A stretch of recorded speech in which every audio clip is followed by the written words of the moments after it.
നമ്മുടെ വാർഡ്രോബ്സൊക്കെ എത്ര ക്ലീൻ ചെയ്ത് വെച്ചാലും നമ്മൾ അടുക്കി ഒതുക്കിയൊക്കെ വെച്ചാലും നമ്മൾ ആ ബെഡ്ഷീറ്റും സംഭവങ്ങളൊക്കെ എടുക്കുകയും വെക്കുകയും ചെയ്യുമ്പോൾ സംഭവം എല്ലാം അലങ്കോലപ്പെടും കേട്ടോ. പ്രത്യേകിച്ച് മക്കൾസൊക്കെ വന്ന് വല്ലതും എടുക്കുകയും വെക്കുകയും ചെയ്താൽ പിന്നെ പോയി കേട്ടോ.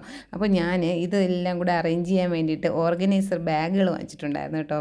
ഓർഗനൈസിങ് ബാഗ് എന്തായാലും സംഭവം അധികം വിലയൊന്നും ഉണ്ടായിരുന്നില്ല. ഞാനിങ്ങനെ മീഷോയിലോ എന്തോ കണ്ടപ്പോൾ ജസ്റ്റ് വാങ്ങിച്ചതാണ്. 6 പീസിന് 200-നകത്തേ ഉള്ളൂ കേട്ടോ. അപ്പോൾ ഈ ഒരു സംഭവത്തിൽ ഇങ്ങനെ നമുക്ക് അറേഞ്ച് ചെയ്യാം. നമുക്ക് ഏത് ഐറ്റം ഏതിൽ വെക്കണം എന്നുള്ള ആ രീതിയിൽ പുറമേ നമുക്ക് കാണുകയും ചെയ്യാം കേട്ടോ. അപ്പോൾ നമുക്ക് നമ്മുടെ ഇന്ന ബെഡ്ഷീറ്റ് ഇന്നതിലാണല്ലോ ഇരിക്കുന്നത് വിചാരിച്ചിട്ട് നമുക്ക് എടുക്കുകയും ചെയ്യാം. തുറന്ന് നോക്കേണ്ട ആവശ്യമില്ല.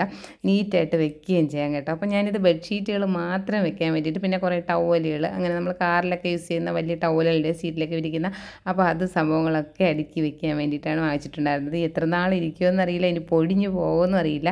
ഞാനെന്തായാലും ഒരു 6 മാസം മുന്നേ ഇതുപോലെ സംഭവം വാങ്ങിച്ചിട്ടുണ്ടായിരുന്നു. കുറേ നമ്മൾ അധികം ഉപയോഗിക്കാത്ത ഡ്രസ്സുകളൊക്കെ അതിലാക്കി വെച്ചിട്ടുണ്ട്. അങ്ങനെ ഞാൻ ആ കബോർഡുകളൊക്കെ ഒന്ന് ക്ലീൻ ചെയ്തിട്ട് അതിലോട്ട് കൊണ്ട് അറേഞ്ച് ചെയ്ത് വെക്കുകയാണ്. പക്ഷേ എല്ലാം നല്ല നീറ്റായി ഇരിക്കുന്നുണ്ട് കേട്ടോ. മറ്റത് ഒരു എന്താ ഒരു ലുക്കില്ലാതിരുന്നു. ഇപ്പോൾ ഈ ഒരു ഓർഗനൈസിങ് ബാഗിലൊക്കെ ആക്കി വെച്ചപ്പോൾ നല്ല സൂപ്പറായിട്ടുണ്ട്. എന്തായാലും ഒന്ന് ട്രൈ ചെയ്ത് നോക്കിക്കോളൂ.